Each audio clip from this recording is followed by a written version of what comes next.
When I first learned marketing over a decade ago, it was in a very traditional sense. So if you've been listening to this podcast, you've heard this story, but I started as a freelancer and then transitioned into having a marketing agency. And in that transition, I did quite a few very direct online marketing trainings from very traditional type people. And at this time, the online coaching space hardly existed. My teachers were older white dudes, and they talked about exactly what you'd expect. Funnels. I mean, a lot of other things, but a central part of a lot of online marketing is funnels. This idea of converting people. Now, I love me a funnel. Well, the regenerative version that I've coined as Evergreen Ecosystems, but something became oh so clear, oh so early on. The quote unquote traditional funnel is a joke. And I'm sure you've seen the image of a funnel, essentially that inverted triangle. Top of funnel are strangers just finding your work. Middle of funnel are people maybe opting in, those leads or prospects who have expressed interest. Bottom of funnel are those closest to the sale. And now, what, as a sensitive, conscious human, is wrong with this? Well, what the fuck happens after people go through the funnel? You're done with them, bitch.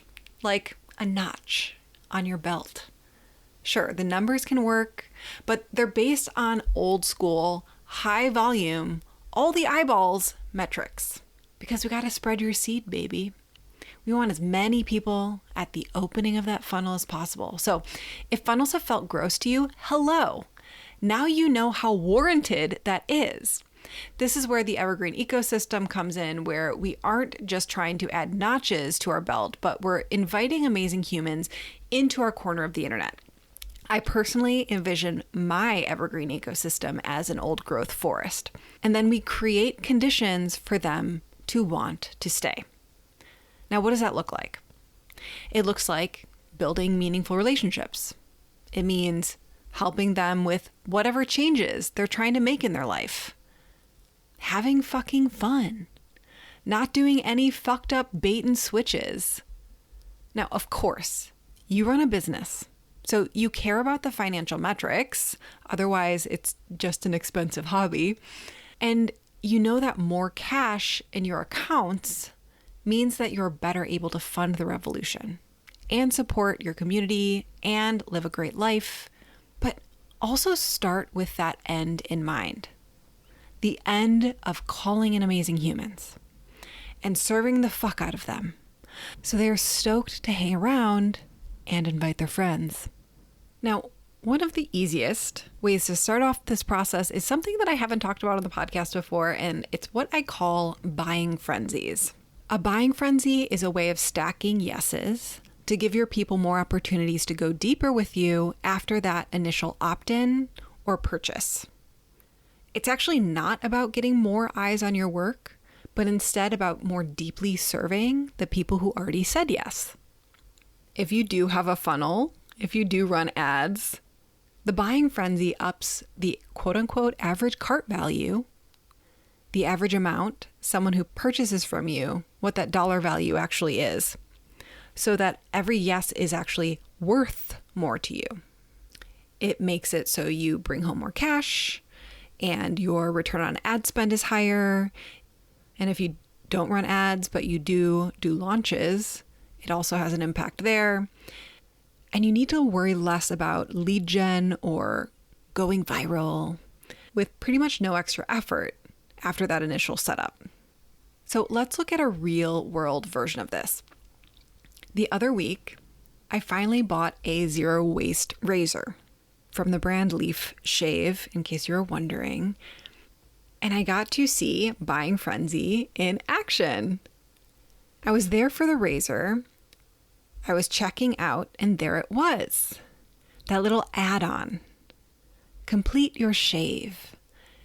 An option to add on a $19 shower holder so that I could stick to the wall of my shower and my beautiful fancy stainless steel zero waste razor can be right at my fingertips. Now, my outdoor off-grid shower has wooden walls, so that shower thingy won't work for me. But I'd bet money that they sell the shit out of those. And I totally searched the rest of their online store for an option that did work on wood. Missed market opportunity, Leaf. But this is an example of a type of buying frenzy. I'm there to buy. I already got shit in my cart. Do I want to add on something complimentary? And there are other types of buying frenzies. But I think this is just a really easy one to grasp, because if you've ever bought something online, you have seen this. If you've ever purchased something on the online outlet that shouldn't be named, Amazon, then you've seen this.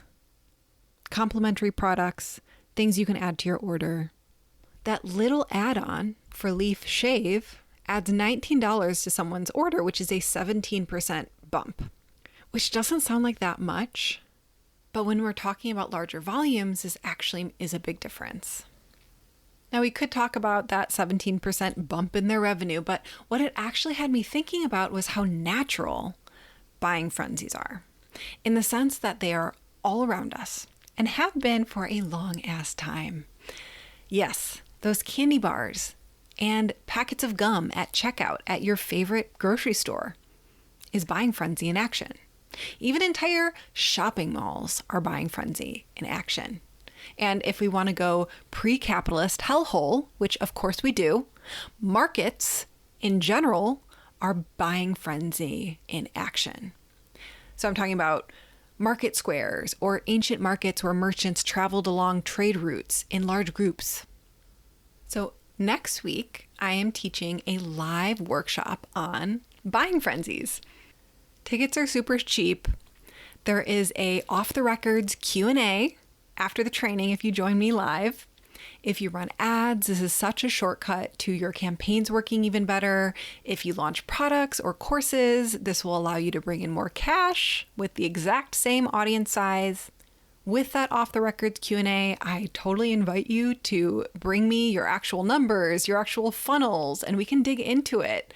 And if you don't have those, just watching me go through other people's is serious gold. So let's dig a little more into this. The most obvious and straightforward use of buying frenzies is within a funnel. In our case, a regenerative funnel. And with a passive funnel, it is usually some digital offer you have and running ads to that offer. Now, if your campaign is losing money or if you're just breaking even, this is what I do to fix it, both in relation to buying frenzies and otherwise. So the first step is to identify, is anything actually going wrong? And honestly, this applies to more than just ad campaigns. A lot of people will see an ad campaign or a launch or any sort of thing in business not making money or not hitting the numbers they want, and they write it off as a failure. This is most of the time letting emotions get the best of you.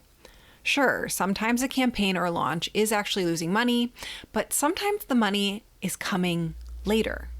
Just got to be a little bit patient about it. Did you see if those people coming onto your email list are buying something one day later, or a week later, or a few months later? If they are, that's probably not a fail.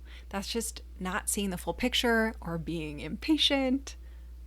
And I actually have a recent story of this from a client that I'll share in a little bit. But let's say you are indeed losing money from your ad campaign, or you're just not getting any sales in a launch. Let's move on to step 2. You got to identify what the fuck is going wrong. So similar to number 1, just seeing numbers you don't like and throwing your hands up and shutting off the campaign isn't an actual solution. You got to figure out what's actually going wrong. It's not, this campaign is failing. It's, there is something very specific in here that's going wrong, and I just need to figure out what that is.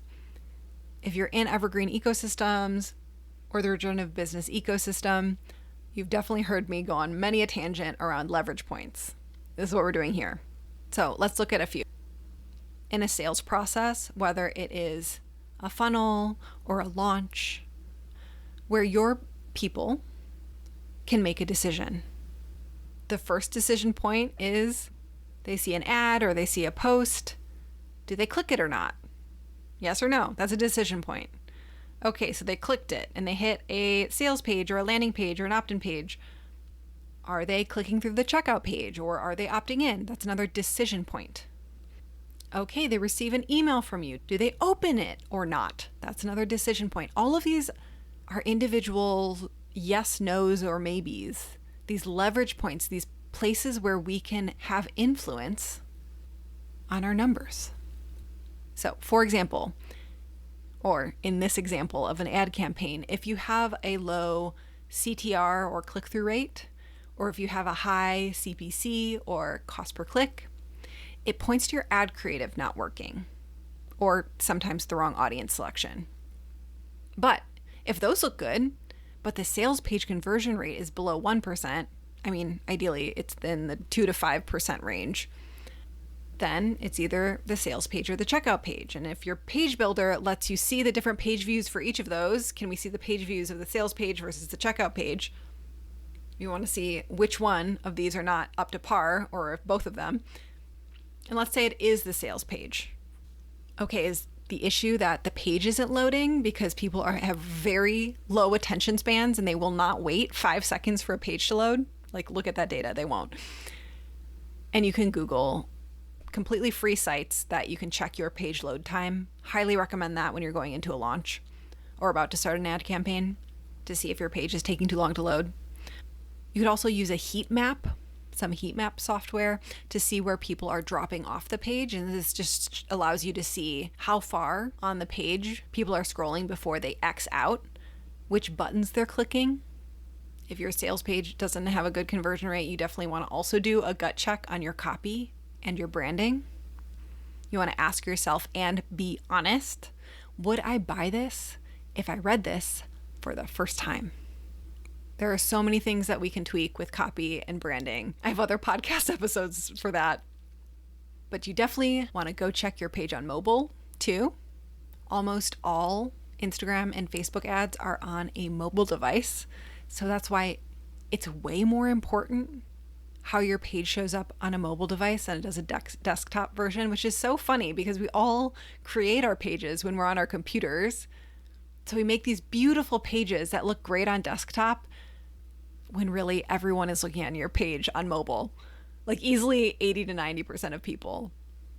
So recap, first you want to see, is there actually a problem?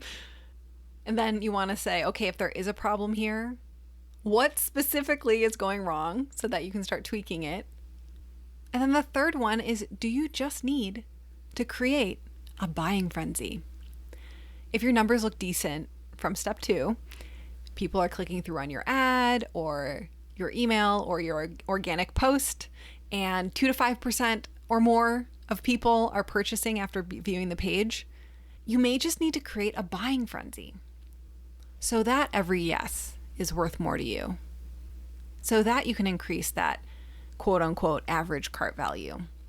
And it's something that you set up once in your campaign or in your launch, and then it works from then on out. And you can start stacking these. You can add in those upsells and downsells and cross-sells and order bumps and all of the fun techie and non-techie things that we actually get to use to improve upon what's already working, or seriously help what's not working. Okay, and on to that story. So last month I met with a client, someone who was in the last round of my mastermind program, the Regenerative Business Mastermind, and the mastermind isn't open now, but she was just asking, can I book a one-off session with you just for quarterly check-ins?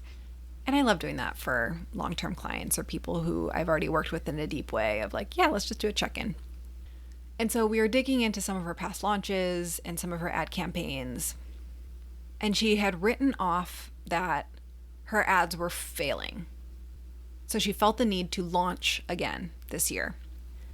Or, to be honest, she wanted to launch multiple more times this year.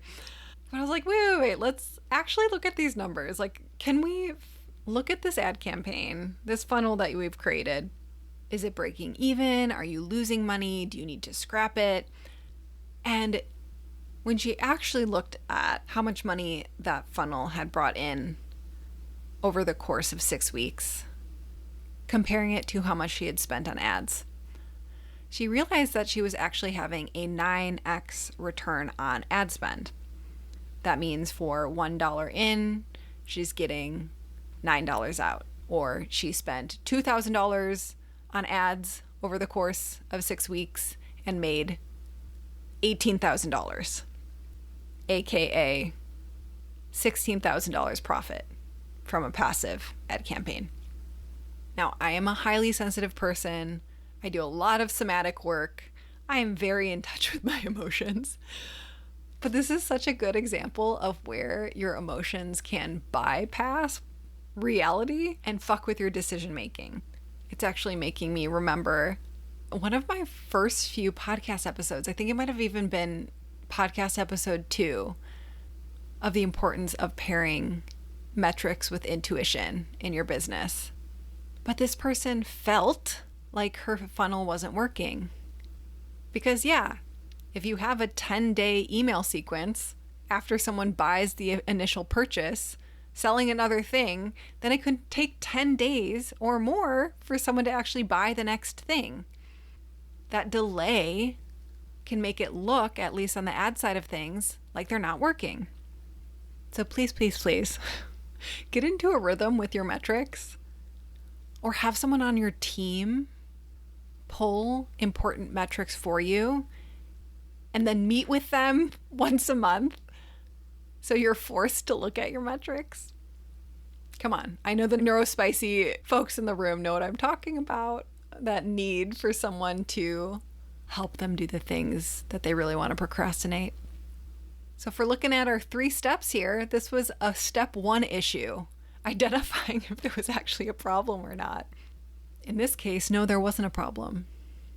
Now, if this client had come and the numbers didn't look good when we dug into them, then of course we would start looking at those leverage points of where is this actually failing?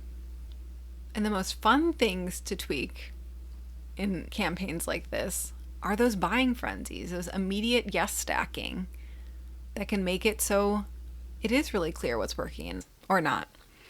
So if you are someone who launches stuff in your business, if you run ads or you want to run ads and you want them to be profitable, please join me, grab your ticket for Buying Frenzy, which is on October 30th, 2025. Definitely join live if you're listening to this podcast episode in real time so that you can get in on that off-the-record Q&A session and we can actually look into your numbers, or you can be a voyeur on the back end of someone else's business. If you can't make it live, yes, you get lifetime access to the replay. If you're not listening to this podcast episode in real time, you'll be able to grab the recording. It'll just be at a higher price. Now, I know we've covered a lot today, gone in a few different directions, but I would love to have you at the live workshop, get to see your face, answer your questions, and really help you hit your 2025 goals by the end of the year without having to launch 3 more times. Have a good one.